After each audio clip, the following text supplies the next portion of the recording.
Hello friends, welcome to my channel. आज का हमारा फर्स्ट वर्ड है स्लीप वॉक। स्लीप वॉक का मतलब होता है नींद में चलना, जैसे कि उसे नींद में चलने की आदत है। He has a habit of sleep walk. He has a habit of sleep walk. Next is wrap up. Wrap up का मतलब होता है गर्म कपड़े पहनना। गर्म कपड़े पहनना मतलब रैप अप। जैसे कि बाहर ठंड है तो अच्छी तरह से गर्म कपड़े पहन लो। It is cold outside so wrap up well. It is cold outside so wrap up well. Next is sniffle. Sniffle का मतलब होता है नाक सुड़काना, जैसे सर्दी की वजह से या फिर सर्दी लगने की वजह से नाक सुड़काते हैं, उसे हम इंग्लिश में स्निफल बोलते हैं। जैसे कि तुम अपनी नाक क्यों सुड़का रहे हो? Why are you sniffling? Why are you sniffling? Next is exhausted. Exhausted का मतलब होता है पूरी तरह से थका हुआ या फिर बहुत ज़्यादा थका हुआ। जैसे कि मैं बहुत थक गया हूँ। I am exhausted. I am exhausted. Next is dominate. Dominate का मतलब होता है हावी होना, किसी के ऊपर हावी होना। जैसे कि हालातों को अपने ऊपर हावी मत होने दो। Don't let situations dominate you. Don't let situations dominate you. Next is oath. Oath का मतलब होता है शपथ या फिर कसम। शपथ या फिर कसम मतलब oath। जैसे कि तुमने पुलिस की नौकरी लेते समय एक शपथ ली थी। You took an oath while joining a police job. You took an oath while joining a police job. Next is fountain. Fountain आपने पार्क में देखा होगा, इसे हम इंग्लिश में फहारा बोलते हैं। जैसे कि फहारे कितने सुंदर लग रहे हैं। How beautiful the fountains are. How beautiful the fountains are. Next is funeral. Funeral का मतलब होता है अंतिम संस्कार। अंतिम संस्कार मतलब फ्यूनरल। जैसे कि कल उसका अंतिम संस्कार होगा। Tomorrow will be his funeral. Tomorrow will be his funeral. Next is nausea. Nausea का मतलब होता है मिचली, जैसे कि उल्टी जैसा फील होना। जैसे कि मुझे बहुत ज़्यादा मिचली आ रही है। I have a strong feeling of nausea. I have a strong feeling of nausea. Next is dictate. Dictate का मतलब होता है लिखवाना।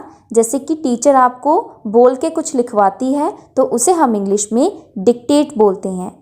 जैसे कि क्या आप मुझे एक कविता लिखा दोगे? Would you dictate a poem to me? Would you dictate a poem to me? Next is put someone to bed या फिर put someone to sleep. इसका मतलब होता है सुलाना। जैसे कि वो अपने बच्चे को सुलाने की कोशिश कर रही है। She is trying to put her baby to sleep. She is trying to put her baby to sleep. Next is odd. Odd का मतलब होता है अजीब। जैसे कि यहाँ कुछ तो अजीब है। Something is odd here. Something is odd here. Next is brain wash. Brain wash का मतलब होता है दिमाग भरना, किसी का दिमाग भरना। जैसे कि मुझे पता है कि तुम्हारा दिमाग किसने भरा है। I know who brain washed you. I know who brain washed you. Next is whimper. Whimper का मतलब होता है पिनपिनाना या फिर फुसफुसाना, मतलब थोड़ी सी आवाज़, धीमी सी आवाज़ में रोना। उसे हम इंग्लिश में विम्पर बोलते हैं। जैसे कि बच्चा खो गया था और फुसफुसाने लगा। The child was lost and began to whimper. The child was lost and began to whimper. अगर वीडियो अच्छी लग रही है तो प्लीज़ चैनल को सब्सक्राइब करें, वीडियो को लाइक, शेयर और कमेंट जरूर करें। नेक्स्ट इज फाट। फाट का मतलब होता है पादना। जैसे कि किसने इतना गंदा पाद मारा। Who farted so dirty. Who farted so dirty. और अगर आप body sound related English word सीखना चाहते हो तो आई बटन पर क्लिक करें। Next is feel asleepy. Feel asleepy का मतलब होता है नींद आना। जैसे कि मुझे इतिहास की कक्षा में नींद आती है। I feel asleepy in history class. I feel asleepy in history class. Next is have to. Have to का मतलब होता है करना पड़ता है, जैसे कि मुझे उसकी बात सुननी पड़ती है। I have to listen him. I have to listen him. Next is melt. Melt का मतलब होता है पसीजना, जैसे कि उसके हालात देखकर मेरा दिल पसीज गया। Seeing his condition my heart melted. Seeing his condition my heart melted. Next is call. Call का मतलब वैसे तो फ़ोन करना होता है, बट इसका एक और मतलब है, दैट इज़ नाम से बुलाना, किसी को किसी के नाम से बुलाना, जैसे कि आप मुझे रज्जी नाम से बुला सकते हैं। You can call me Rajji. You can call me Rajji. Next is victim. Victim का मतलब होता है पीड़ित, जैसे कि पीड़ित ने उसके खिलाफ शिकायत की। Victim complainted against him. Victim complainted against him. Next is बहस या फिर दलील। बहस या फिर दलील को हम इंग्लिश में बोलेंगे आर्ग्यूमेंट। आर्ग्यूमेंट, जैसे कि मैं तुम्हारी बहस में आना नहीं चाहता। I don't want to get into your argument. I don't want to get into your argument. Next is sentence. Sentence का मतलब होता है सजा देना, जैसे कि उसे 5 साल की सजा होगी। He will be sentenced to 5 years.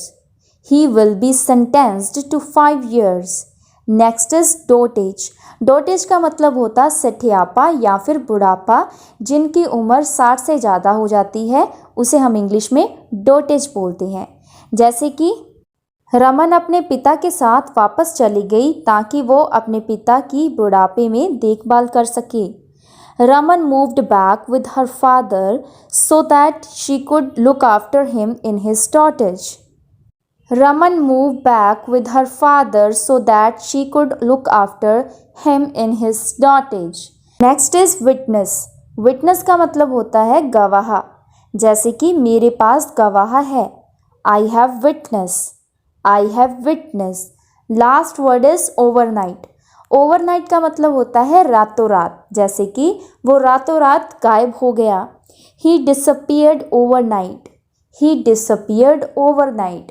So that's it for today. और आज की क्विज़ है हमारी, नाक सुड़कना को हम इंग्लिश में क्या बोलते हैं? कमेंट सेक्शन में मुझे लिख के बताएं और वीडियो कैसी लगी फीडबैक दें। अब हम मिलते हैं नेक्स्ट वीडियो में नई टॉपिक के साथ। Till then take care, bye bye.